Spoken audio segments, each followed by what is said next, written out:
So all the best for this mega awareness. My colleague Dimple will say we are live, and then we play.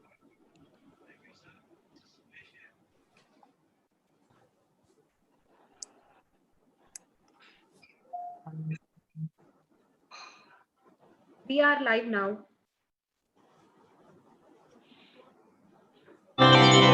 या कुन्देन्दु तुषारहार धवला या शुभ्रवस्त्रामृता या वीणावरदण्डमण्डितकरा या श्वेतपद्मासना या ब्रह्माच्युतं शङ्करं प्रभृतिभिः देवैः सदा Vandita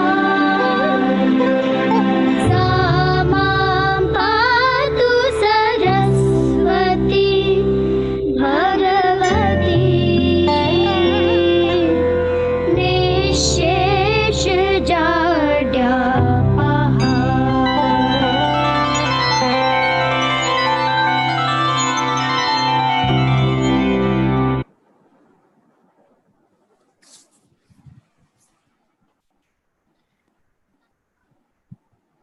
Good evening, one and all.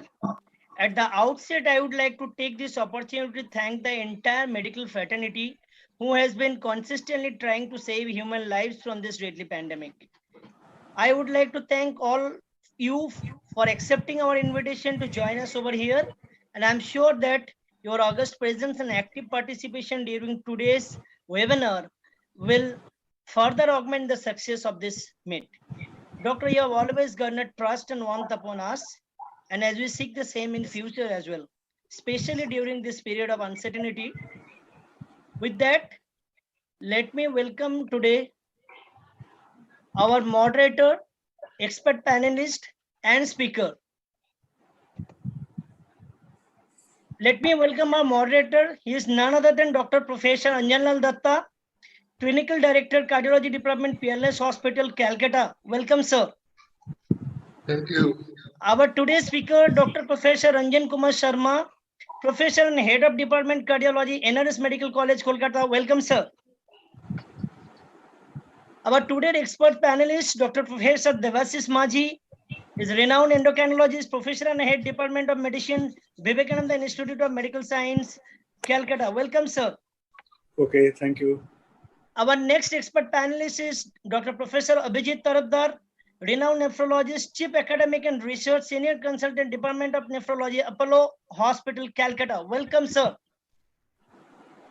With that, I would like to hand over today's session to our moderator, Dr. Anjanlal Datta. Over to you, sir. Yeah, thank you. Good evening, everybody. Thank you, Researcher Torrent, for organizing a conference on a very important topic, particularly in the background or scenario of COVID-19 pandemic. Before we start our academic session, we must all express our sympathy and condolences to all the warriors who are fighting this deadly menace which is looming large in the global horizon even now. With these few words, we'll go to the topic fast without wasting further time. The only point that I want to make is that hypertension is the leading cause of cardiovascular diseases all over the world. And if we remember certain figures for the younger groups or the students, the figures are interesting. We can remember 5, 9, and 14. That means if there is 5 millimeter drop of systolic blood pressure, there is usually 9% increase in cardiac-related mortality and 14% increase in stroke-related mortality. In addition to that, we have chronic kidney disease, diabetic complications, and other vascular complications. Without wasting much time, I would invite Dr. Ranjan Sharma, who has already been introduced, to talk on a subject which is revisiting calcium channel blocker. Calcium channel blocker remains, as you all know, one of the most important drug in the treatment of hypertension. The most available data, robust data, is related to amlodipine, but we have newer calcium channel blockers with newer additional benefits. To what extent they can be of use to our patient, we have to look into it, and to tell all this in great details, we have none other than Dr. Ranjan Sharma with us. I have pleasure in presenting before you, Dr. Ranjan Sharma. Thank you, Anjanda. So we'll be discussing about calcium channel blocker. It's a very old group of drugs which are being used very successfully over the years for management of hypertension. And we were very happy with felodipine till now. Now we are searching for some newer drugs because we have some lacuna with this drug. And one of the drug that is ezonadipine, that is a subject of talk today. So, can you see the slide? No. Yeah, we can see that. Slide Yes, you sir. can see. Yes, slide is, sir. It is seen here. Okay. It is on the Yes. screen, right? Okay, yes. Ezonadipine. Now,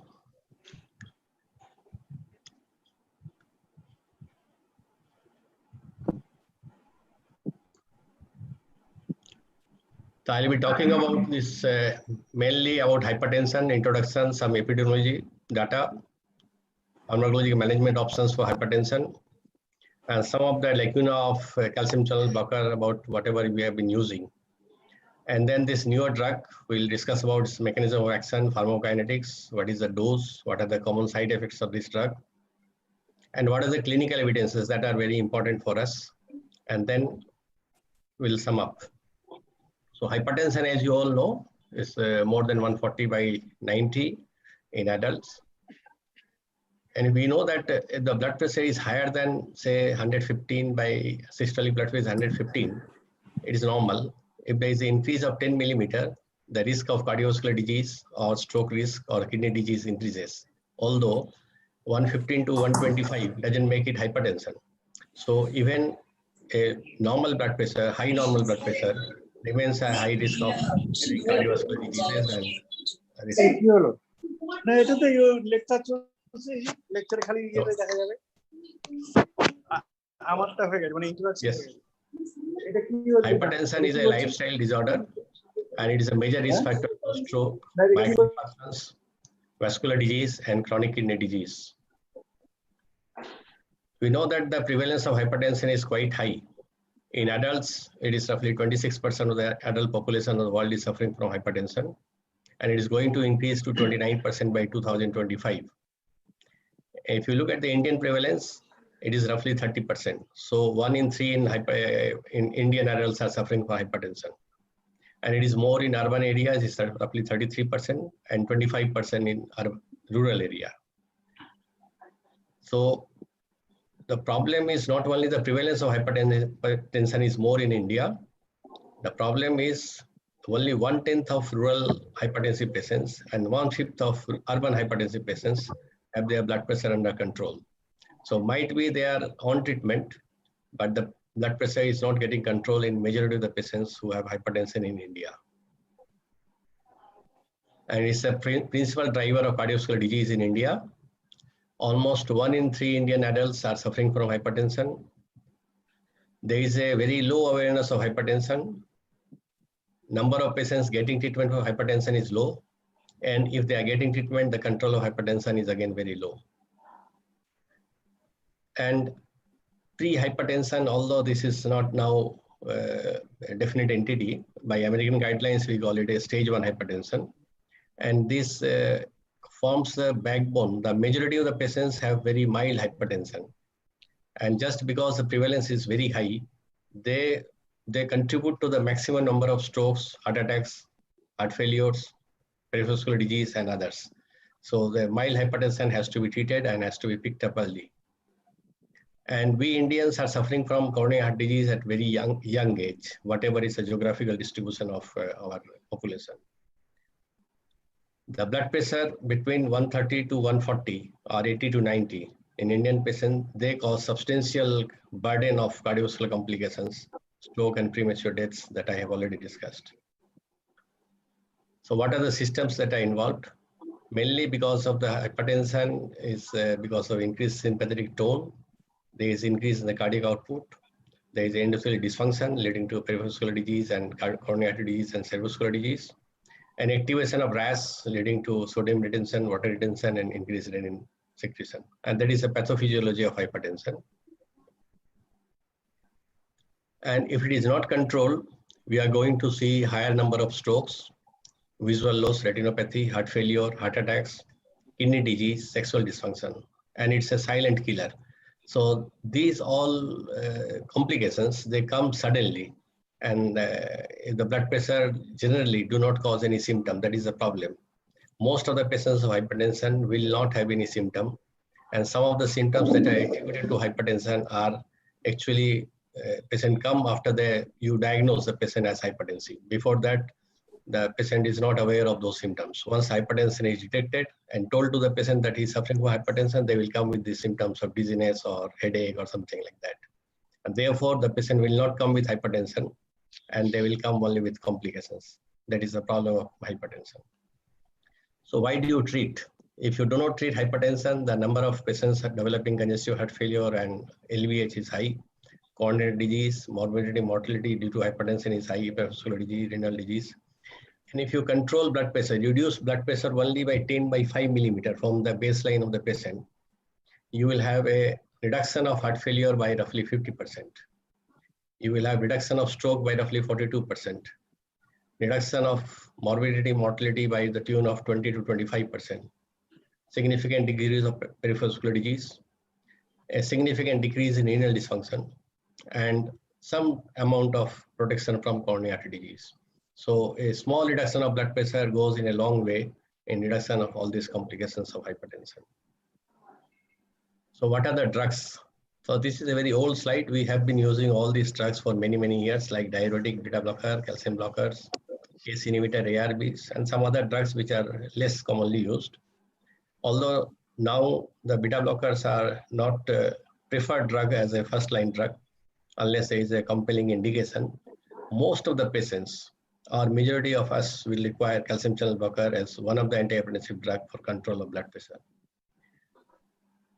The calcium channel blocker that we have been using initially was nifedipine, then we used felodipine, then we using amlodipine, nitrendipine, some of the other dipines, the dihydropyridines we have used. And non-dihydropyridines like verapamil and diltiazem were used previously, but because of low efficacy and a lot of complications, these drugs are not that much of used. So you must understand or go into the pathophysiology of calcium channel blocker, how this calcium channel blocker cause their actions. So we have basically L-type channel, which are present mainly in myocytes and vascular muscles. And predominant action of calcium channel blockers are due to blockage of this L-type channels. Then some other PQ type, N type, R types are there. Newer calcium channel blockers are also acting on this N type. This is not our topic of discussion. The T type is another area which is very interesting. It causes some physiological action that is cardioprotective and renoprotective mainly. And we'll be discussing about the drug about that. So if you see the distribution of this calcium channel blocker, the L type is mainly the skeletal muscles, smooth muscles, heart and brain. N type is on neurons and brain. T type is in heart, kidney, neurons and adrenal gland. PQ type brain, it is of not much of clinical significance. R type again is of no significant clinical significance. So the blockage of this L type will cause reduction in the contractility of the myocardium, will cause vasodilatation. And because of this vasodilatation, there is a reflex tachycardia. And this increase in pulse rate because of the dihydropyr and calcium channel blocker is an indirect effect related to the vasodilatation, which is very potent with these drugs. And the glomerular pressure is increased. This is again, basically the blood pressure, total blood pressure goes down. So the baseline intraglomerular pressure, what it was there before the treatment with this drug, will be higher than what you achieve with giving this calcium channel blocker. But just because you have a preferential dilatation of the afferent arterioles, you will have an increase in intraglomerular pressure. Compared to the reduction of systolic blood pressure that you achieve, the reduction in intraglomerular pressure is not that much if you just block the L-type calcium channels. The blockage of N-type will reduce the heart rate. That is good for the cardiovascular system. It causes vasodilatation, reduction in heart rate, and decrease in glomerular pressure is because the neurons, the release of noradrenaline from the neurons are blocked, and they are acting both on the afferent and efferent arterioles. So because the efferent arterioles are also dilated, afferent are dilated, reduction of blood pressure is there, so the intraglomerular pressure tends to go down. Similarly, with T-type blockage, you have reduction of heart rate, vasodilatation, reduction of heart pulse rate. Decrease in intraglomerular pressure is because of the presence of this T-type, this thing on renal glomerulus. And on top of that, there is a aldosterone secretion is also blocked. So this T-type channel, if it is blocked by any calcium channel blocker, you have a additive benefit of aldosterone blockage. And we all know that aldosterone is a hormone that causes sodium retention, causes hypertension, has got so many deleterious effects on the blood vessels, as well as on the myocardium. On top of that, some belief is there, or some basic research has shown that aldosterone causes progression of renal disease. So what will be the benefit of this T-type calcium channel blocker in hypertension? These will dilate the efferent and afferent arterioles, reduce intraglomerular pressure, aldosterone secretion, therefore proteinuria will be less, and there should be a role in renoprotection. Aldosterone synthesis is blocked, so you have a protection of renal function.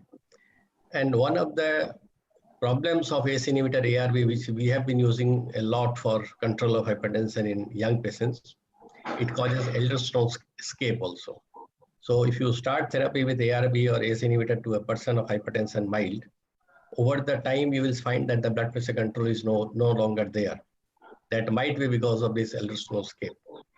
And if you give a calcium channel blocker that blocks the aldosterone escape phenomena, it should have a additive action as far as your blood pressure control is there, as well as your protection of the kidney function. So the various drugs we have been using are initially was nifedipine, that is only on L type, no action on T type and N type. Amlodipine again only on L type. And previously introduced molecule like benidipine, it acts on all the channels, but it is not that much potency is not there. Cilnidipine has got action on L type as well as N type, but it doesn't have any action on the T type receptors channels. Ifosfamidipine and ezellindipine, these are two molecules which have action on L type as well as T type, and therefore we are expecting a reduction in contractility, increase in heart rate, increase in glomerular pressure because of the blockage of L type by the ezellindipine. But by blockage of T type, we'll likely to see reduction in the heart rate, reduction in the glomerular pressure, as well as decrease in the aldosterone secretion. And this should contribute to improvement in the endothelial function. Blood pressure is reduced, left ventricular hypertrophy is reduced, renal cell inflammation and fibrosis will be reduced. And that is the basis why we are choosing this drug for control of hypertension in our newer patients. So just a little bit of classification, dihydropyridine and non-dihydropyridines. And another way of classification, that was by your chemical this thing. And by generation, the first generation nifedipine, nicardipine, diltiazem and verapamil. Second generation was benidipine, efenidipine. Third generation that we have used a lot is amlodipine. And our topic of discussion today is ezlonidipine. Fourth generation is cilnidipine, lercanidipine, and lecidipine. The non-hydrodipyridine I will not discuss much because we are using very, very less for control of blood pressure with these drugs because the efficacy is less. One, the side effects are very, very common. The main side effect is your constipation. It is very troublesome. Initially, we thought that use of the diltiazem and verapamil in kidney disease or patient of diabetic hypertension, the chance of proteinuria would be less compared to amlodipine or other dihydropyridines. Dr. Tarafdar will be better able to say, but what I have the data or my knowledge goes, there is not much of difference whether you control blood pressure with non-dihydropyridine calcium blocker or with a dihydropyridine calcium blocker. So we will not be discussing these molecules. The dihydropyridine calcium channel blocker, these are the newer ones like benidipine, cilnidipine in the Indian market, amlodipine for a very long time, and ezlonidipine is a new molecule. So this new molecule has got action on AL and T type receptors. Benidipine has got all these three receptors, and cilnidipine has got only action on L and N type. Amlodipine and ezlonidipine are long acting, but although the duration Tmax is not very high of ezlonidipine, but the attachment with the receptor is for a longer time, so you have a longer duration of action. The side effects commonly with all these calcium channel blockers are palpitation mainly, some hot flushes, and some patients will complain of edema. This edema is a very troublesome problem with amlodipine. And rest of the calcium channel blocker, they are displayed here. They do not cause that much of edema. The serious side effects are practically not there. Gingival hyperplasia is a problem with amlodipine, and some liver dysfunction with all other. So doses are for ezlonidipine is 8 to 16 milligram, cilnidipine 5 to 10 milligram, or even 10 to 20 milligram, amlodipine 5 to 10, and benidipine is 2 to 4 milligram. And they are highly protein bound. And metabolism, if you look at the benidipine, has got a lot of side effects, chances are there, drug interactions are there. This drug interaction possibility is slightly less with ezlonidipine, amlodipine, and cilnidipine. The excretion is mainly by ezlonidipine is renal 26% and fecal is 63%. So a person who have a renal disease or very advanced renal disease may not have that much of problem. So why we are searching for a newer calcium channel blocker? There is a lot of controversy with the calcium channel blocker are neuroprotective or not. We'll discuss about during our course of time. Then most of the calcium channel blocker initially that we used, mainly the nifedipine, was short acting. Now we are having a very long acting amlodipine. But reflex tachycardia is a major side effect. And persons who have a coronary disease underlying or has got a heart failure, if the heart rate is high, then the chances of CV events are quite high. So we always tend to combine beta blocker with a dihydropyridine calcium blocker. And if you get a calcium channel blocker that will not increase the heart rate, or rather reduce the heart rate, would be a bonus. So this ezlonidipine fits in with in this way. It is a long-acting drug. We already discussed. It's a very strong affinity with vascular smooth muscle, and it is retained in the cellular receptor for a long time. So it has got a very long duration of action. And there is a gradual fall of blood pressure and doesn't cause any reflex tachycardia. These are the benefits of ezlonidipine. So in a nutshell, that we were discussing L and N type. The N type will have blockage of this nerve terminal release of noradrenaline and afferent arteriole, indifferent arteriole. So thereby the intraglottic pressure is reduced. And by T type, there is a dilatation of the afferent and efferent arterioles. So again, you have a reduction of intraglottic pressure by blockage of T-type calcium channels. So the impact would be the reduction in the intragranular pressure. So we are expecting to see reduced proteinuria, progression of CKD will be less, and kidney survival will be better. The indications are hypertension, and doses would be 8 milligram once daily, or maybe up to 16 milligram if it is required. Common side effects already discussed: headaches, hot flushes, lightheadedness. Precaution is only elderly person, you can have some postural drop of blood pressure, so you have to start slow. Advanced renal disease or advanced hepatic disease, you should be cautious. Contraindications are in generally not there, only in pregnant women, because we don't have much of data about pregnancy. And some drug interactions, mainly itraconazole or ritonavir for HIV patients, if the patient is taking, the patient drug should not be given. Now, what are the clinical evidences of use of ezonidipine? This is an at-home study. It's a big study on roughly 2,500 patients plus. And it was seen whether there is a reduction of systolic blood pressure, diastolic blood pressure, and what is the impact on the heart rate.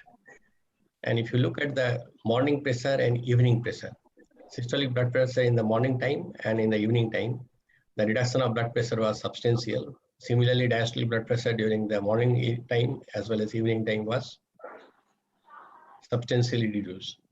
And heart rate reduction was again to the tune of roughly 3.6 per minute. So it causes substantial reduction of blood pressure and also reduction of heart rate. And in the morning time as well as in the evening time, means your 24 hours control of blood pressure is maintained. There is a concept of ME average, ME difference.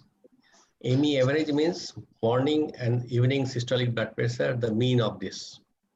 And ME difference is morning blood pressure minus evening systolic blood pressure. Why it is important?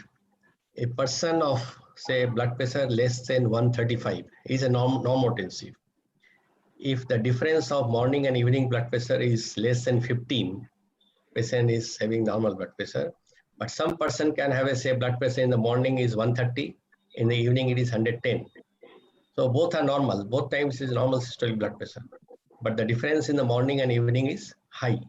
So they are having a morning surge of BP with a normal range of blood pressure. And this fluctuation of blood pressure has got some deleterious effect on the vascular system. And some person can have a hypertension, sustained, means it's always more than 135. And if the morning and evening difference is more than 15, it means there is a wide fluctuation of blood pressure and remaining in the hypertension range all throughout the day, the risk is higher. And if the fluctuation is less and blood pressure remains hypertension, sustained hypertension, it is, so the maximum deleterious effect would be in persons who have a high blood pressure with a morning increase. So whether this drug has got some impact on this difference in this morning and evening blood pressure. And this study was done basically to look for these things. So we know that morning hypertension leads to high CV events, future risk of stroke is high, end organ damage is there. And 10 millimeter increase in the average blood pressure morning and evening increases stroke risk by 41%. And difference of 10 millimeter morning and evening increases stroke risk by 24%. And this molecule was able to address this problem.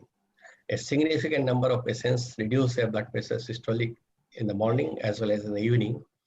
And the gap between the morning and evening was not much. It means the peak and trough ratio was maintained. So there is not wide. So the fluctuation of blood pressure was not there. And that is probably in long term, we should be able to see reduction in the CV events and stroke risk. And what is the potency vis-a-vis amlodipine? This is another trial that is done by ABPM. And by ABPM, what we have found that the average systolic 24 hours average or daytime average or nighttime average, the reduction of blood pressure, systolic or diastolic, both were better with ezonidipine compared to amlodipine. And the pulse rate was again lower in patients who are getting ezlonidipine. And this was maintained even at 8 weeks. So it is a drug which has been proved to be more efficacious compared to amlodipine at the beginning of therapy, at the end of 8 weeks, and the reduction of heart rate was more compared to amlodipine. So what we conclude from this study was greater reduction of blood pressure is seen. Once daily administration of ezlonidipine effectively controls blood pressure and has got a stable effect over the 24 hours. It's an excellent antihypertensive drug and good safety and almost as safe as amlodipine. Side effects are slightly lower compared to amlodipine, and the side effect mainly in the form of leg edema. There is a significant reduction in the heart rate. That is also a very important parameter that we have found. And this reduction in heart rate with use of ezlonidipine should go a long way in preventing mainly myocardial infarction, sudden cardiac death. And heart failure patients, we know the reduction of heart rate is really important. So to conclude, both drugs have a 24 hours hypotensive effect with a reduction of blood pressure roughly 13 millimeter mean. But the heart rate reduction is more with ezlonidipine, and amlodipine, the heart rate is increased by 4 beats per minute. Anti-atherosclerotic effect. We generally know that only ACE inhibitor ARB have a very potent anti-atherosclerotic property of all the antihypertensive drugs. Calcium channel blocker has been widely used to look for whether they have any particular anti-atherosclerotic property beyond blood pressure control. We don't have large evidence that these calcium channel blockers have a prevention of atherosclerosis. But some data are there. Some of the drugs might be having some prevention in progression of atherosclerosis. And this study was done to see whether there is a patients who had a angiogram done, waiting for angioplasty, and the plaque volume was measured by IVUS. And patients were put on amlodipine or ezlonidipine for control of their blood pressure. And then at the time of angioplasty, at the end of 48 weeks, the plaque volume was measured. And here it was seen that the percentage reduction of plaque volume by ezlonidipine compared to amlodipine was better. So might be it has got a better anti-atherosclerotic property compared to amlodipine. But again, I don't believe this. We must have a longer study to prove it. In a larger number of patients, we have to prove it, because it is very, very difficult to say that within a span of 48 weeks, whether it will translate into the clinical success in long term or not. I'm not very sure. But we are thinking in this line that it might have a anti-atherosclerotic property as good as amlodipine or even better. So it significantly reduces blood pressure as well reduces the plaque volume. Renoprotective effect.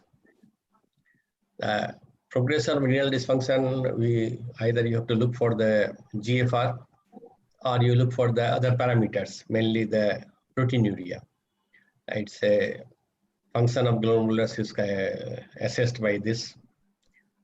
So this study was looked for by looking at the urinary protein excretion or urinary excretion of 8-hydroxy-2-dehydrogenase or urinary liver type fatty acid binding protein. These are secreted from the renal tubules, and urinary protein is to the glomerulus. And you look at the comparison of ezlonidipine versus amlodipine, the proteinuria was reduced by use of ezlonidipine compared to amlodipine. We all know that amlodipine causes some increase in the proteinuria in patients of CKD, and ezlonidipine has got a renoprotective effect. And that is probably because we can understand the physiology, the intraglomerular pressure reduced more with ezlonidipine and through the action of anti-aldosterone blockage also. So it decreases significantly with ezlonidipine. In contrast, amlodipine shows little effect on the renal protein excretion. Both drugs exhibited comparable and significant reduction in systolic and diastolic blood pressure. It reduced heart failure significantly compared to amlodipine. And it is renoprotective in hypertensive patients with mild CKD. Now compared to ezlonidipine, how the cilnidipine and ezlonidipine, how does it fare?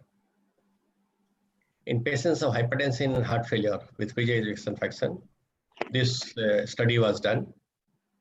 And what it was shown that the severity of heart failure was slightly improved with ezlonidipine compared to cilnidipine. It has got greater effects on the aortic stiffness. We have many studies done on ezlonidipine with looking at the diastolic function of the heart, the left ventricular myocardial mass, the brachial aortic velocity, pulse wave velocity, augmentation index. All these have been positively seen in favor of ezlonidipine. So it has got a strong protective effect. And cilnidipine, because it blocks the release of noradrenaline from the end terminals only, it will not be able to probably act in patients who have diabetes. But diabetic patient can have a neuropathy. So they already have a neuropathy. So in these patients, probably the action of cilnidipine, the beneficial effects of cilnidipine by blockage of N-type channels might not be there. And we are not very sure, but this may be the pathophysiological basis that ezlonidipine should be better than cilnidipine in the long term. That we have to look for. Compared to benidipine, again, because of a better baroreceptor sensitivity, better parasympathetic and sympathetic balance, reduction in the RR interval and decrease in heart rate, the ezlonidipine is fared better than a benidipine. We have some Holter studies run on ezlonidipine that have shown that the heart rate variability is better, the sympathetic tone is reduced, so your RR variability is better. So it's a drug that has got action not only on the blood pressure reduction, but also beyond that. So putting guidelines into practice, what is the recommendation today? By ACC guideline, it's a class 1 reduction recommendation with a strong evidence that calcium channel blocker should be used as a first-line therapy along with either thiazide diuretic or ACE inhibitor ARB. Calcium channel blockers remains the mainstay. ESC guideline, if you look at the persons who have a blood pressure beyond, say, 150 systolic, we know that all the drugs that we use, either ACE inhibitor, ARB, calcium blocker, or diuretics, if you give in a standard dose, the blood pressure reduction is by the tune of, say, 15 by 10 millimeter. And if your target of blood pressure is 140, it means a standard dose of ACE inhibitor will reduce 155, it can be brought down to 140. So if your blood pressure target is beyond 15 millimeter, your systolic blood pressure is beyond 15 millimeter from the target, then you should combine two drugs. So initial therapy should do a dual combination if your systolic blood pressure is more than 150, or is very old, then you can start with a single drug. So dual combination, it should be either ACE inhibitor or calcium blocker or diuretic. We do not use diuretic because the problem of hyponatremia is quite high. We get the patients admitted with hyponatremia. Therefore, we generally choose calcium channel blocker in a combination with ACE inhibitor or ARB. If the blood pressure is not controlled, we go for triple drug combination, again in a single pill. Of late, we have many trials, we have many studies which have shown that rather than giving 2 or 3 tablets in different tablets forms, the control of blood pressure is not good. Might be because the compliance is not good or the cost is high somehow. But if you are giving in a single pill, the control of blood pressure is high. So if you combine these 3, again, calcium channel blocker remains the mainstay. If the patient has got a coronary heart disease, we generally give beta blocker with ACE inhibitor ARB. If the blood pressure is not controlled, we combine calcium blocker. Sometimes we use diuretics. So irrespective of the patient having a coronary heart disease or not having coronary heart disease, most of the patients will require a calcium channel blocker for control of blood pressure. ESC guideline, again, calcium channel blockers remains a class 1 indication. So to summarize, the salient features of ezlonidipine is a long-acting dihydropyridine class of calcium channel blocker. It has got a very strong action on the vascular walls, very potent hypotensive effect. There is a gradual reduction of blood pressure, does not induce reflex tachycardia, significantly reduces heart rate compared to other dihydropyridine calcium blockers. It has got a renoprotective effect as far as your proteinuria and other parameters are concerned. Some anti-atherosclerotic property is there. It is cardioprotective and it is cerebroprotective because it reduces blood pressure. Thank you.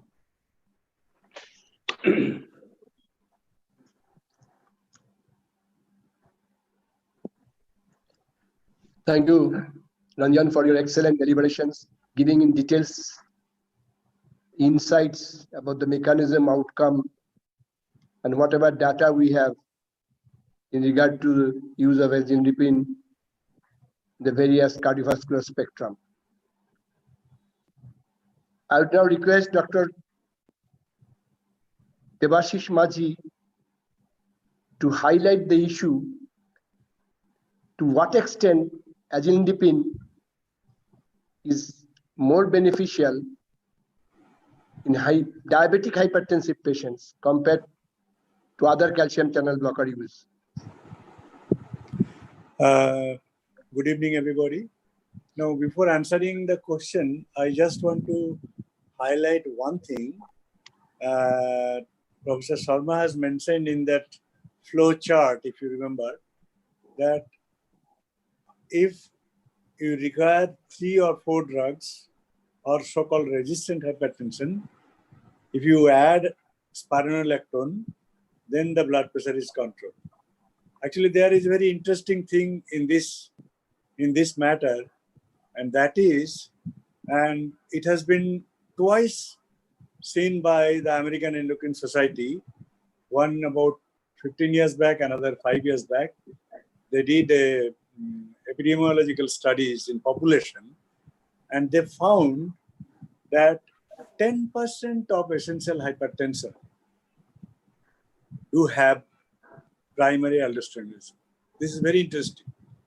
So it is very important to measure serum potassium in these cases. And if we find anything, then you can proceed for further investigations to rule out primary aldosteronism. And that is why actually in resistant cases, if you give spironolactone, so it is acting against aldosterone. That is why blood pressure is controlled. So this is one aspect I wanted to highlight. And secondly, in diabetes hypertension, I think this is a good drug in the sense that it protects kidney in one and this thing that it is renal efferent arterial dilatation is there. So renal pressure is reduced. So in that way, probably it will help to prevent the renal complications of diabetes, or it can delay the renal complications of diabetes. And it is also glycemic neutral, that is, it does not increase blood sugar, which is done some drugs like beta blockers. So that way, it is good for diabetic patients. Anjanda. But none of the calcium channel blockers have any adverse impacts so far as glucose metabolism is concerned. Yes, yes. So that is not different. But does it have any anti-inflammatory effect, reducing the advanced glycation product, causing reduction in the inflammatory deteriorations of kidney functions? I think one study has shown that it decreases the insulin resistance. Yes. Am I correct, Dr. Sharma? Yeah. So that may be some anti-inflammatory action. But actually, I don't know the details of this or any other study, whether calcium channel blocker causes reduction of insulin resistance. Or Anjanda may tell what is the exact mechanism. So I don't have any idea, except for the fact that there is some antioxidative stress and some reduction of the markers of the inflammatory, like IL-6 or TNF alpha. These are reduced. But to what extent these are clinical implications, we don't know. That was done in a diabetic population. Agent trial was there, and they showed this inflammatory markers are reduced. Clinical, we are not sure. Yes. In a very small trial of BOAT-2. BOAT-2 trial, 2014. Now, coming to Dr. Abhijit Tarafdar. Up to what stage of CKD you can use calcium channel blocker in general? And azilnidipine, does it have any special beneficial effect on the CKD patients? When we select an antihypertensive in chronic kidney disease patients, there are several issues that we have to keep in mind. Firstly, it has to be a good antihypertensive drug.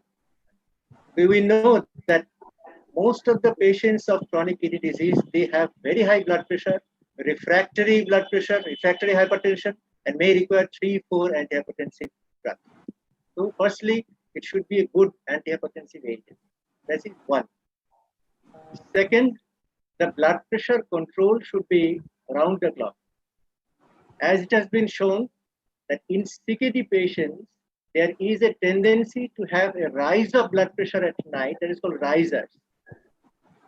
At the same time, some of the patients may have masked hypertension.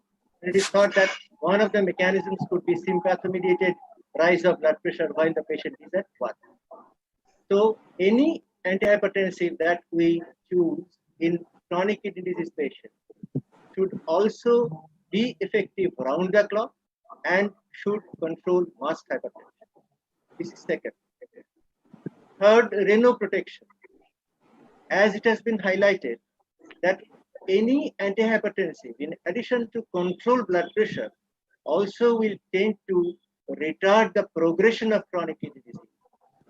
There are some markers like proteinuria, and it has been in use for years, and it is thought that proteinuria reduction is synonymous with renal protection. It has been challenged recently, and there are two issues. One is reduction of intraglomerular pressure, that is mechanistically, and second is preservation of GFR. These are the two issues that should be kept in mind while considering any agent to ensure renal protection. And fourth, whenever we select an antihypertensive, Anjandas, the first part of question was like that whenever we are selecting an antihypertensive, we should keep in mind that it will not cause some harm. As for example, he asked that up to which stage we can use, like ACI, ARBs, even the agent, this aldosterone inhibitors. They're very good drugs, very good antihypertensive, renoprotective, but up to a certain stage, because sometimes they may cause a loss of GFR, B, life-threatening hyperkalemia.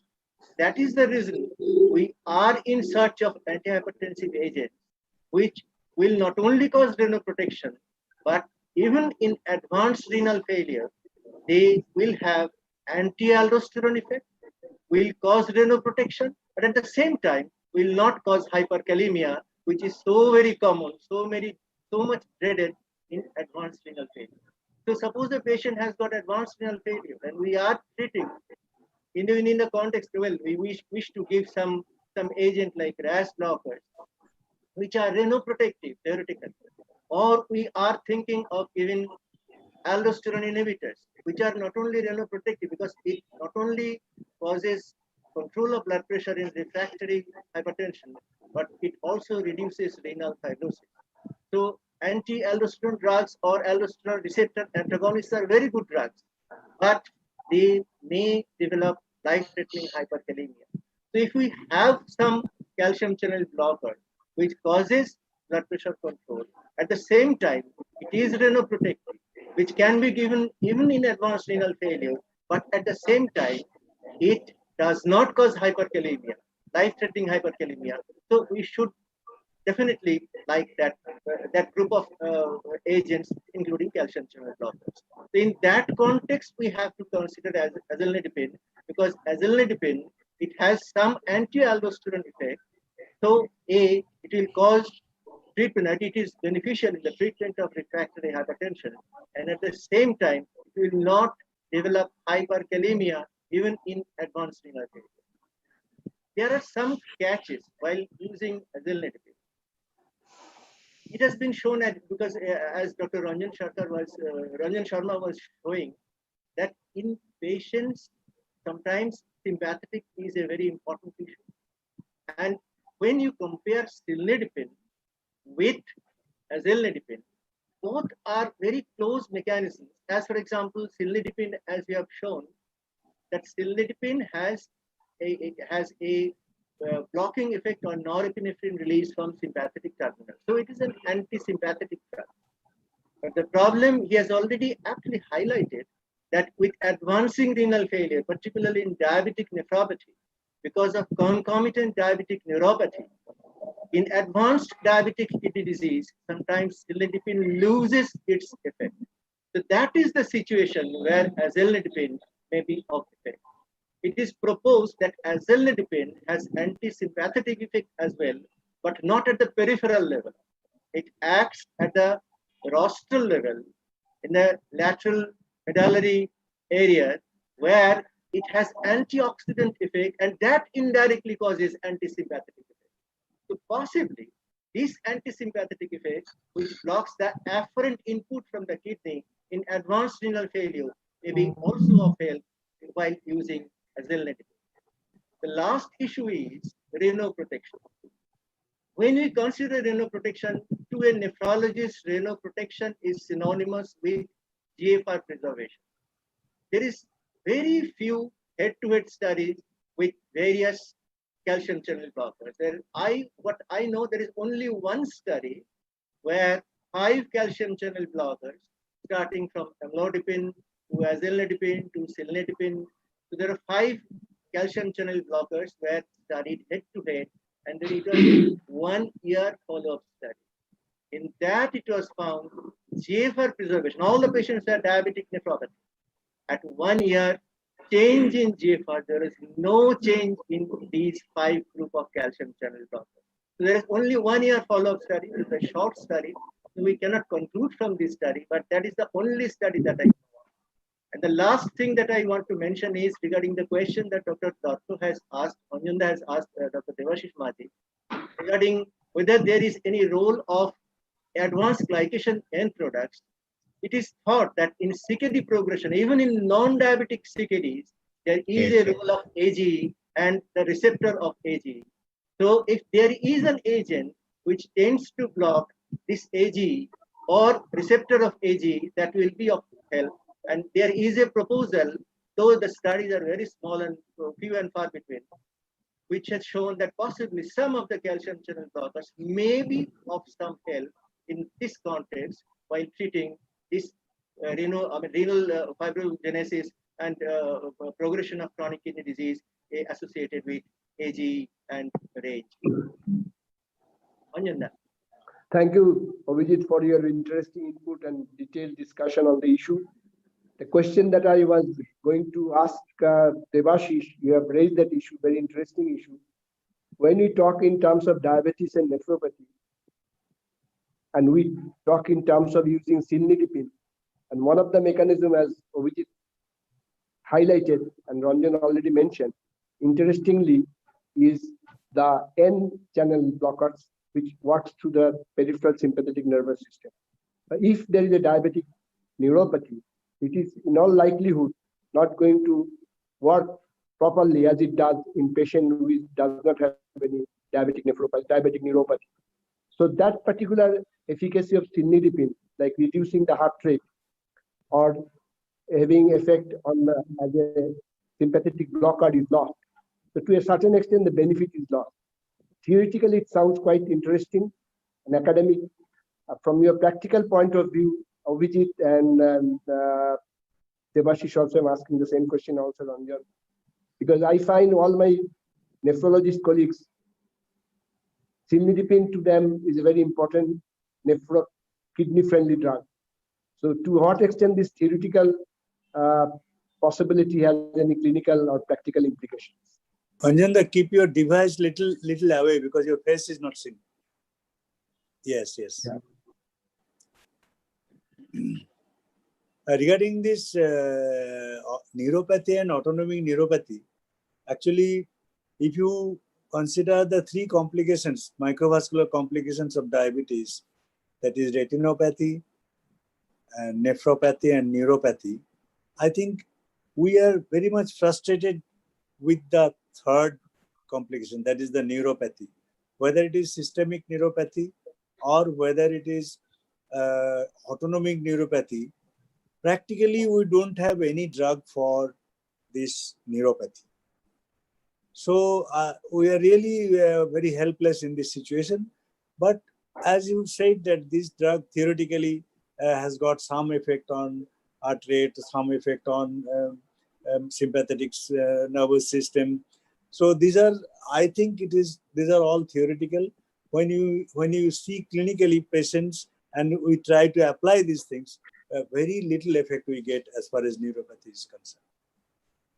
Abhijit, brief comment. No, neuropathy part, I don't know whether there is any differential effect of calcium channel blockers on neuropathy. The one thing is important, I think, that I should highlight, that in CKD patients, while controlling blood pressure, hardly any nephrologist will use only one antihypertensive. So he has to use more than one antihypertensive, and so this interaction, drug-drug interaction, will affect the neuropathy part. So how much calcium channel blocker will contribute, or good or bad in neuropathy, or if the patient is also on other drugs like say beta blockers, how much that will contribute to neuropathy? That's a very important issue that has not been addressed. But I have one question to my cardiology colleagues, Dr. Ranjan Sarkar, or to that extent Professor Datta also. Ifeanidipine and azelnidipine both have the same type of mechanism. Both are acting on L-type and T-type receptor. What are the points of difference between ifeanidipine and azelnidipine? Ranjan, would you like to comment? I am not theoretically because ifeanidipine is already there. So already I want to is know a, exactly what's the difference between ifeanidipine and azelnidipine. already in the market, yes. So that's what I'm asking. See, One is there. One interesting factor is that so far as the receptor or channel blockers are concerned, they block the same number of channels and same type of channels. So the theoretical advantage of having aldosterone, having bradycardia, having less pedal edema, having decreased intercommunal pressure, all are the same. Same. The interesting aspect of azelnidipine in relation to ifeanidipine, or for that matter, amlodipine also, it is profound, huge lipophilicity. And this prolonged 17 times more lipophilic than any of the calcium channel blockers. And this severe lipophilicity of azelnidipine makes it more adherent to the lipophilic or the lipid store of the cells. And that way, it increases the overall efficacy so far as antihypertension effects are concerned. So the sustained effect of azelnidipine, as we see in terms of early morning surge or dipping, non-dipping, or mast hypertension, is probably more compared to ifeanidipine. Second thing that I want to ask Professor Devashish Majhi also, because this agent, azelnidipine, was discovered about 11 years ago, but it was not marketed for one of the very important actions on cytochrome P450. Because the previous agents also, they also had this problem, and subsequently azelnidipine, though less, but still it has action on cytochrome P450, and there are various drug interactions, all of us know. My question is, exactly to what extent this role of interaction with cytochrome P450 mechanism is going to affect the use of azelnidipine in future? Yes, I think the real life experience will let us know about your question, because it has come in the market, and after using it, and not only the antihypertensive drug-drug interaction, it will have interaction with antibiotics and many other drugs. So I think only our real life experience will tell us in future. Because we do transplant, and there are a lot of drugs which are used in transplant which are being metabolized by this cytochrome Similar. P450 Yeah. mechanism. Yeah. So, Opioid inhibitor. so we are concerned also whether we can use azanidipine in post-transplant scenario. That's- Protease inhibitors. Yeah, that is true. But as I told you, say for example, rosuvastatin. Rosuvastatin is metabolized through cytochrome 453A4. The same mechanism by which azanidipine is metabolized. But that did not prevent rosuvastatin from its widespread use. Your point, I don't know exactly because you are the right person to give your comments so far as the renal Well, as transplant. Dr. Renal Abhijit- transplant, just a minute, renal transplant is concerned or not. But what I find important, many of the molecules which were marketed, invented, or manufactured in Japan, for some reasons or other, find it very difficult to come out of Japan and be marketed in the open market. Valsartans and a lot of other molecules have a lot of times they require to come and really get convinced and marketed. This is one of the factors that cannot be denied. Anjana, may I That ask is you? why it was marketed in 2003. I mean, manufactured in 2003 in Japan, and now it is 2020. Anjana, may I ask you one question on behalf of the generalists? Yes. That is, what are the drugs? Please let us know about 1, 2, 3, 4, 5, 6. What are the antihypertensive drugs we can safely use in pregnancy? I will add a little more, and then probably Ranjan would help me out. Labetalol, hydralazine, Beta blockers? methyl dopa. I'm coming to it. Labetalol, hydralazine, methyl dopa, and to a certain extent, calcium channel blocker, other than azilnidipine. Beta blocker can be used in pregnancy, but not as an antihypertensive drugs, because we have these drugs because it may cross the placental barriers, it may come into the milk and cause Le- bradycardia. But it can Labetalol be you used have already said, huh? Labetalol is a Only beta in- blocker. Labetalol is a only beta in blocker. peripartum cardiomyopathy, where the beta blocker is the drug of choice for the treatment. There we can use metoprolol, which is less lipophilic and more likely to be less crossing the placenta or coming to the breast milk. Ranjan, can you add on any other drugs on that? Then we can add also alpha blocker sometimes Yeah, if something. the blood pressure remains very high. Clonidine, Methyl clonidine. dopa- Achha, Ranjan, coming back to you. One of the beneficial effect of cilnidipine was because of its dual channel blocker, it dilated both the arterial end of the capillary and also the venous end of the capillary. So The edema should be. prototype of which is seen in the afferent and efferent glomerular vessels like that. And that reduces the pedal edema theoretically. Now, Yes. azilnidipine, does it have effect on the venous end of capillary, or does it have any significant effect on the less reduction of pedal edema? But I am not sure theoretically whether it is there or not. But in the data that have been published in these trials, small trials, the prevalence of edema was less compared to amlodipine. So Yes. unless we use it, I am not very sure whether. What is the cause? Cause I am not sure, but yes, as you are telling that because of the blockage there in afferent and efferent, but we don't have any receptor there. T channels are not there in the peripheral small vessels. Any So- particular caution? For Aldosterone blockage might have some reduction in sodium retention that might be causing less edema, but formation of edema, calcium channel blocker mechanism is not sodium retention. Abhijit, can you highlight? No, it's the same thing that what Ranjan has said, that it is very difficult. Because the explanation is one thing. We don't have any real explanation. Actually, at least I don't know of. Achha, Ranjan, another question. To what extent hepatic disorder, liver dysfunction, or hepatitis is contraindicated to azilnidipine? Because unlike other calcium channel blocker, it appears that it has a more adverse effect on liver function. Yes. So if the patient has got a liver disease advanced, then it should not be used. Should not be used. Yes. And would you highlight on the pleiotropic effect of azilnidipine shortly?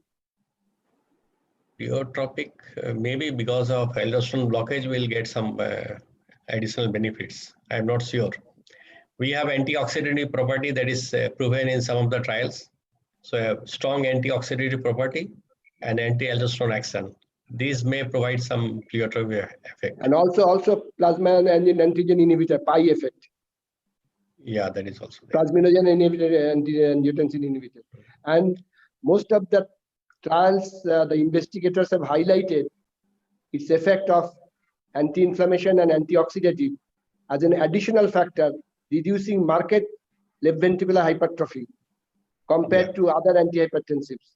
We don't know to what extent these antioxidative stress effect or anti-inflammatory effect contribute to reduction of left ventricular hypertrophy. But then theoretically, that seems that it is an additional benefit and could be related to as it called pleiotropic effect, not necessarily by reducing hypertension.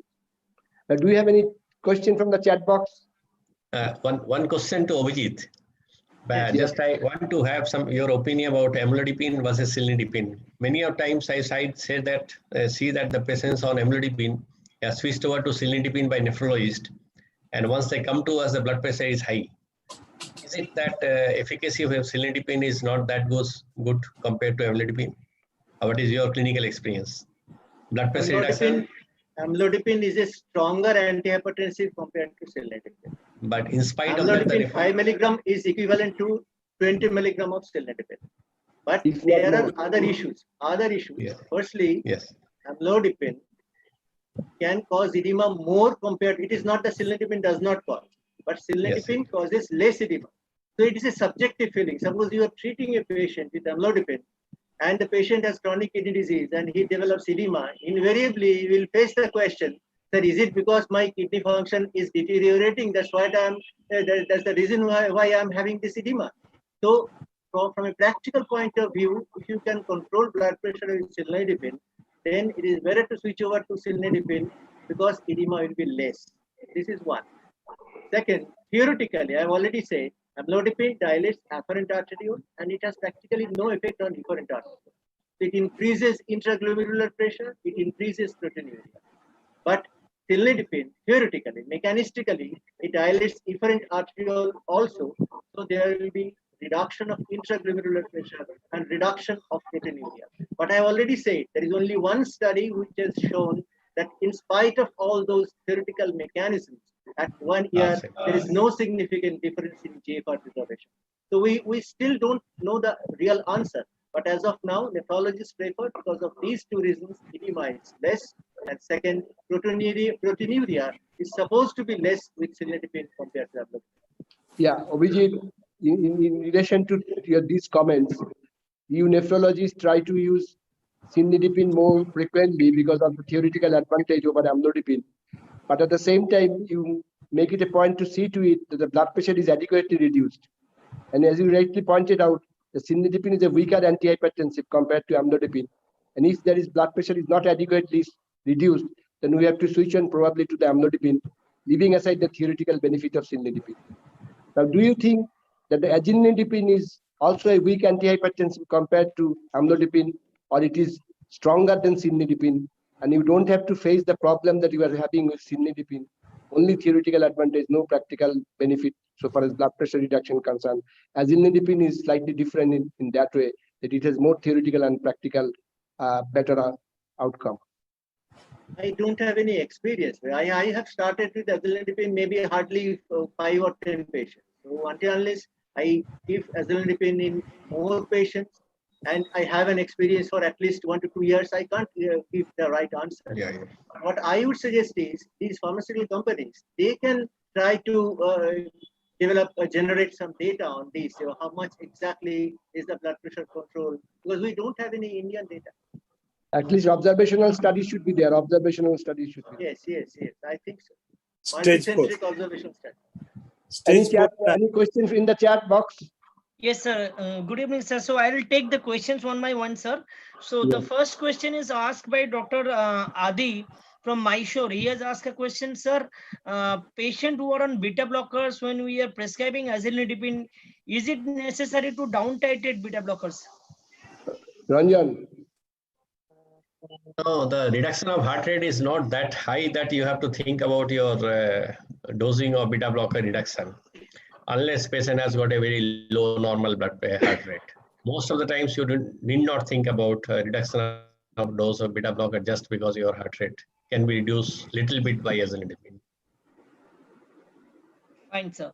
So next question comes, can we switch over to azanidipine in place of amlodipine in case of resistant hypertension cases where patient is already on 4 to 5 medication? I will take the opinion of both the three panelists. Ranjan, briefly. Actually, whatever data it has shown that better than amlodipine. But right now, till I prescribe to some of my patients, I will not be happy to switch over. Rather than I will increase amlodipine just because I have a longer experience with amlodipine. Or you may add aldosterone. Yes, definitely. As a fourth drug, but if the patient is can be followed very closely, because combination of these 3 plus aldosterone antagonist, the risk of hyperkalemia is very, very high. So if the person can be closely followed, then it is okay. I sometimes use your torsemide small dose 2.5 milligram as an antihypertensive drug in persons who have borderline creatinine of say roughly 2, because thiazide diuretics might not be acting, and we continue to give this drug. I have seen in practice, patients are being on chlorothalidone, and the creatinine is roughly 2.1, and the blood pressure is not getting controlled. Then you switch over to torsemide rather than adding a aldosterone antagonist. That will be very, very risky. I don't know whether Tharukdar agrees. So if the patient has a thiazide diuretics, you are going to change the thiazide diuretics onto torsemide or loop diuretics to make sure that the kidney function is not deteriorated. For control of blood pressure, if your creatinine is borderline high. Now that means if the patient rather than giving aldosterone antagonist. Now that I get your point. If the patient is already on diuretics, say hydrochlorothiazide, are you going to stop it and add the torsemide, or you continue with that? No, I stop hydrochlorothiazide and I will give torsemide 2.5 milligram. It's a very big question and answer for Abhijit. I would request Abhijit to be brief and give the answer. And in the meantime, Devashish Maji, your comment on this issue. No, I echo exactly what Ranjan has said. Only one thing, that this thiazide diuretics, even chlorothalidone, will not be effective when GFR is less than 30. 2.1 creatinine in a person who is say 75-year-old and whose body weight is say 40 kilograms, the GFR will invariably be less than 30. So many a time we fail to understand that 2.1 creatinine, when translated into GFR, may be pretty low GFR. In those situations, thiazide diuretics are not going to act. So it is better. What he has said is absolutely right. I would have done the same thing, changing thiazide diuretic to torsemide or any high-selling diuretic, because that will be effective, but the thiazide diuretic will not be. Very good answer. Thank you. Next question. So the next question is asked by Dr. S.K. Mukherjee, Samuel Kumar Mukherjee. In your opinion, what is the ideal time of administering the antihypertensive drug? Is it a time or in decided dose at the same time? What your take about coronotherapy, Dr. Samuel Kumar Mukherjee? I did not understand this, sir. But this is the question which has come. Chronotherapy. Yeah. Chronotherapy, correct, sir. Ranjan, quick. We have been studying on this data, whether this chronotherapy, whether timing of the drug is important for control of blood pressure or the outcome of the blood pressure. I am not aware. One study was going on. I'm not aware of the results. But whatever my idea is, your patients should take the drug at the time patient is not likely to forget to take the drug. That is much more important, rather than taking at the right time. If you prescribe say 5 p.m., suppose it is found that 5 p.m. is the best time, and most of the persons will be out of the home at that point of time, so they are likely to miss that drug. I generally tell my patients to take either in the morning once you are taking the tea, because that is a time you are much more calm and quiet, and you are likely not to miss the drug. Similarly, or you can take at the time of dinner. You are free of the problems and you are more likely to take the drug. I'm not sure about the timing, which is the best time of giving this drug. You might be able to answer. One interesting aspect of chronotherapy is that unless you have that full data, either by ambulatory blood pressure monitoring or by home recording, you cannot really change the timings, because many of the antihypertensive drugs today available at 24 hours sustained as far as in So you can use that. But if you change the timing in the evening, the problem is that you may prevent dipping, but you may prevent it too deeply. I mean, there may be non-dipper, too much non-dipper, severe non-dipper, and that results in relatively high blood pressure in the morning. So there is a false early morning surge. So that may create confusion. So you should be very careful before you change the timing in terms of what is known as chronotherapy, or in terms of taking care of early morning surge or dipping, non-dipping. We should at least have one ambulatory blood pressure recording, so that gives you a 24 hours blood pressure picture.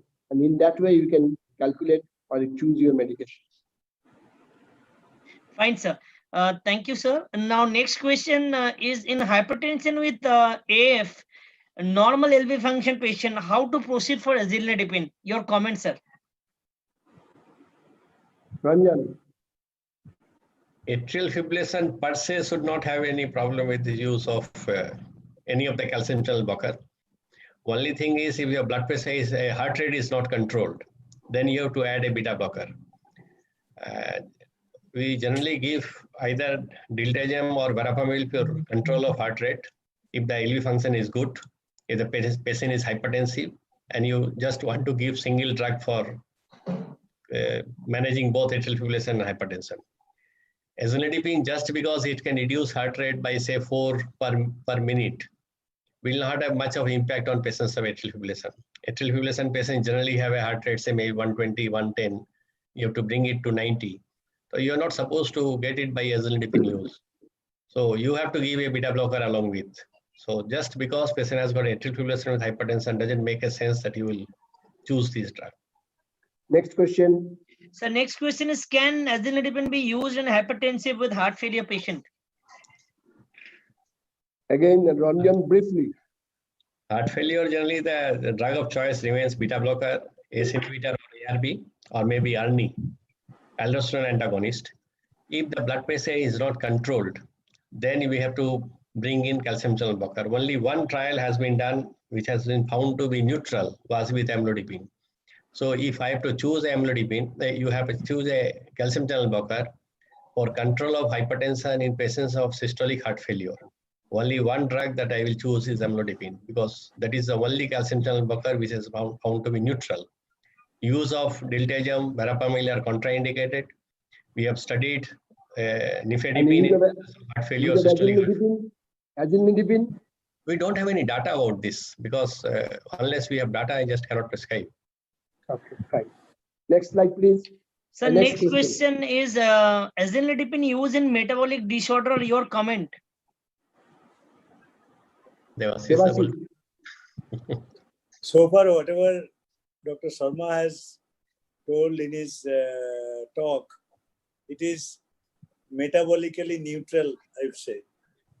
It does not cause any deterioration of metabolic situation. Rather, it has got some benefits, because one study, I think it has shown both the insulin level as well as glucose level comes down. So actually that is the effect of reduction of insulin resistance. Okay. So that I think it can be used in diabetic patients safely. Next slide. Next question. Thank you, sir. Sir, one final question which is asked, which has come from Dr. Asim Banerjee. He has asked a different question, sir. How to maintain social distances during clinical examination of patient? So that is his question. So, sir, any of you can answer this question, sir. Ranjan is doing practice. Do telemedicine. In one answer, do telemedicine. Can I make a comment on chronotherapy? Yes, Yes, sir. Yes. Firstly, chronic kidney disease patients, as I have already said, they tend to have a high rise of blood pressure at night. They are risers. There are two studies which have shown that in early chronic kidney disease, if you give the dose of ACI or ARB, a RAS blocker in the evening, then smooth control of blood pressure is better in CKD patients. That is one. And second, one of my students in DNB, he was given a thesis on this ambulatory blood pressure monitoring. And there you have found in both dialyzed and non-dialyzed patients, if you, instead of giving as a polypill all the antihypertensive together in the morning, if you split the antihypertensives, then even particularly dialysis also affects. On the day of dialysis or immediately after dialysis, the blood pressure tends to come down. So instead of giving a single daily dose in the morning, if you split the dose according to the blood pressure, I think that's a better choice compared to giving a single dose. And that is the concept of chronotherapy. Yeah, thank you very much. But it is better to know that blood pressure variation by ambulatory if possible before we start it in the evening. Anjan sir, there are a few more questions which has come. The question is not over as yet. Yeah. Ranjan just tell me about social distancing and telemedicine. Briefly. The social distancing is a person comes with a acute illness and social distancing doesn't work. In a patient of say old MI patients or old heart failure patients who are on drugs, we can manage on WhatsApp the patient's heart rate, blood pressure, the symptoms. We can titrate the dose of beta blockers and diuretics. Sometimes we can do. But if the person has got real problem, once he has to be seen, then you take the proper precaution. What I suggest is patient must be on a mask and N95 mask to ourselves, at least some. And you also dress up properly.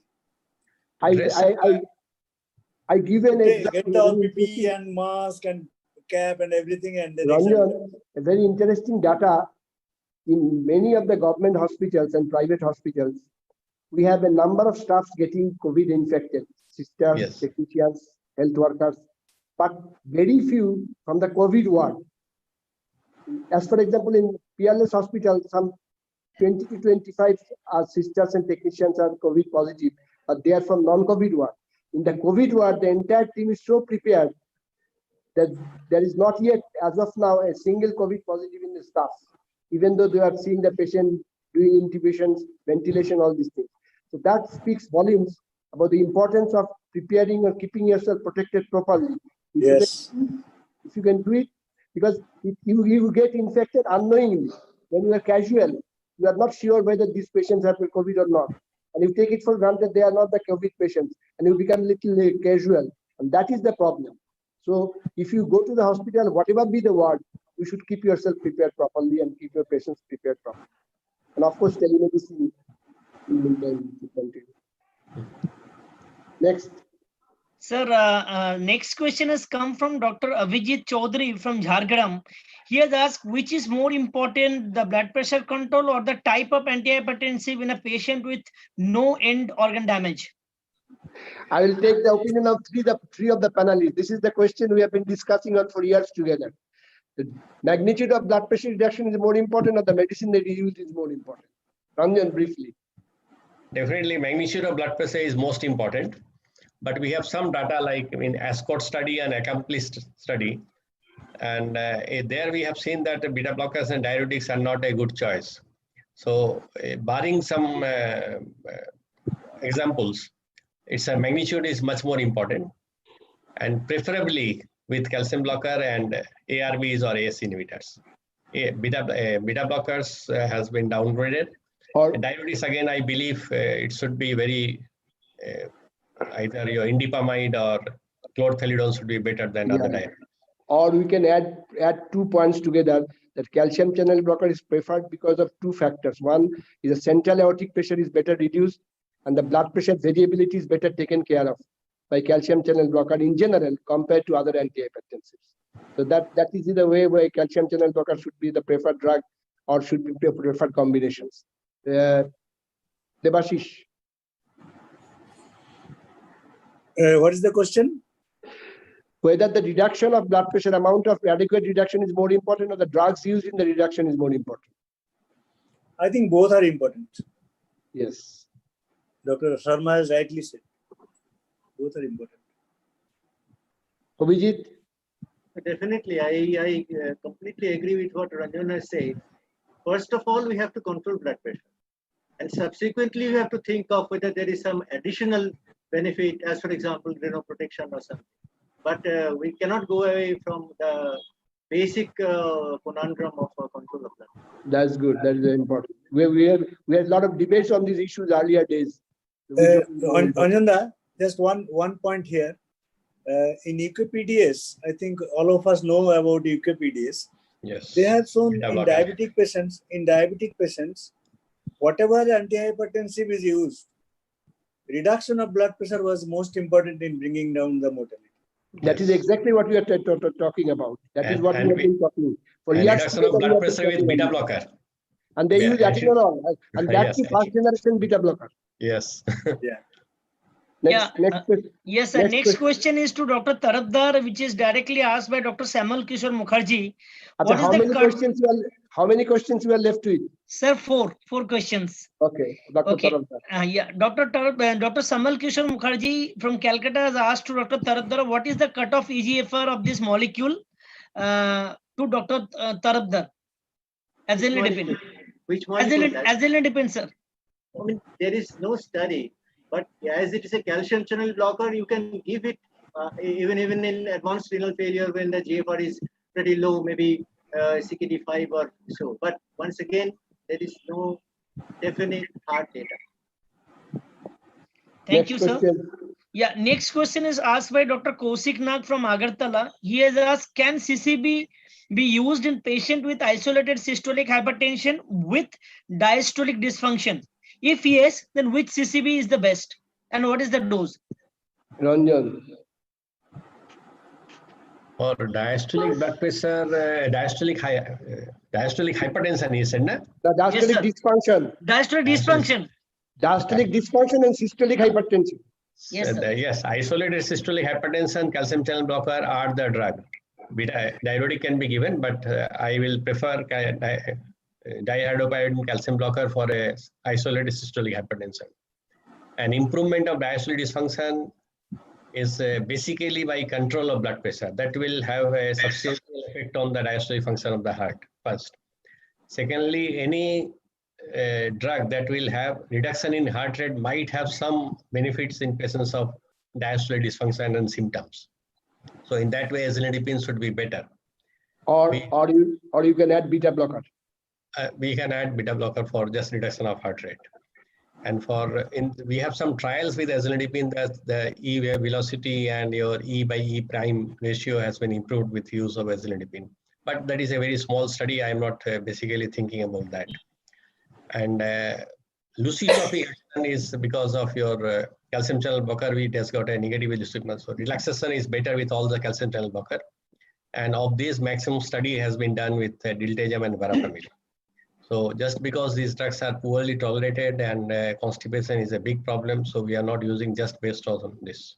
So we generally combine a calcium channel blocker with beta blocker for diastolic dysfunction if the patient is symptomatic, and for isolated systolic hypertension, dihydropyridine calcium channel blocker as the mainstay.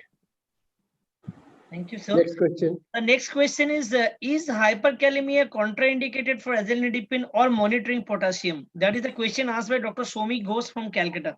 Abhijit. No, hyperkalemia is not created by azilnidipine. Rather, in a situation where the patient is having hyperkalemia, calcium channel blocker is preferred. So hyperkalemia should be treated. The cause of hyperkalemia, as for example, the patient is getting spironolactone or any other diuretic, potassium conserving diuretic or any agent. And today I saw one patient, the patient was giving tranexamic acid and the patient has a potassium of 8. So this patient should be treated for hyperkalemia per se. The cause of hyperkalemia should be addressed and managed. And side by side, azilnidipine can be used because it does not affect this potassium balance. You can give azilnidipine, no problem. Thank you, sir. The next and final question is from Dr. Sanjeev Banik, Tinsukia. He has asked, what is the best drug in hypertensive emergency? Ranjan. Again, hypertensive emergency is a complex area. You can have a CVA, you can have a heart failure, myocardial infarction, aortic dissections. So we have a range of drugs for different conditions. For rapid reduction of blood pressure, yes, you have you can give your nitrates sublingual. You can just start with for the just beginning of therapy. Then intravenous use of drugs has to be there if the need of reduction of blood pressure is quite fast. But the problem of infusion of this, what is that chemical? Yeah. Sodium nitrite. Sodium nitroprusside. Yes, sodium nitroprusside. Given this sodium nitroprusside is a difficulty in peripheral hospitals, and some of the doctors are not tuned to give these drugs. And using nifedipine sublingual was a previous practice, but again, it's a lot of problems with use of these drugs, and chance of MI and sudden precipitous fall of blood pressure is there. So safest, I would say, if there is no contraindication, the available drugs is your IV labetalol can be given. Intravenous Lasix can be given for the time being. And you give a long-acting drug like calcium channel blocker. It's a most of the situations we can use calcium channel blocker. So intravenous labetalol, intravenous nitrates, or sublingual nitrate for the time being, or a dose of Lasix to tide over the crisis. Or probably Ranjan, Yes. it may not work that well, but it does work if you can use IVGTN, Yes, Yeah. IVGT, yeah, because it is safe, and and can many be a times easily we don't. titrated. Many a times we don't use the adequate doses. Dose varies from 10 to 200 microgram per hour. Yes. So you have to keep that in mind. It's a huge variation of dose. We keep this dose very short most of the time, and that is why we don't get the maximum benefit. Yes. Nitrate here said, you have said nitrate. No, I said Nitrate. sublingual because in the clinical practice. Yeah, IV nitrate, IV. Nitrate. Yes. Fine, sir. Thank you, Dr. Sharma, for an lucid presentation. Thank you, Datta sir. Thank you, Dr. Maji, and thank you, Dr. Taraddar, for an excellent discussion. And now may I request our Zonal Business Manager, Eastern Zone, Mr. Shubhi Chakraborty, for the vote of thanks. Thank you. It's an excellent conclave.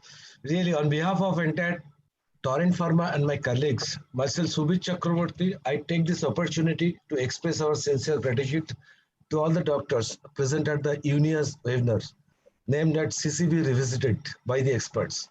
I especially thank to Professor Ranjan Lal Datta as a moderator, Professor Devashish Maji and Professor Abhijit Taraddar as an expert panelist, and special thanks to Speaker Professor Ranjan Kumar Sarma for sharing their vast experiences and in-depth knowledge with you all. Your deliberation will surely guide many in their medical practice.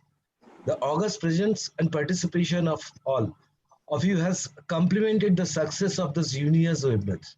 The valuable input and views deliberated during the webinar will definitely aid us in making UNIA's the preferred choice in hypertension management. For nearly 5 decades, Torrent Pharma is consistently offering quality products and services to the patient. We are sure that UNIA's will be another quality brand for better patient care. Now UNIA's 16 mg and 8 mg both are available. I once again thank you all, and I'm sure each one of you at this webinar had enriching experience. Thank you. Thank you. Thank you. Thank you, all. Dr. Datta. Thank you, Good night. Dr. Maji. Thank you, Dr. Sharma.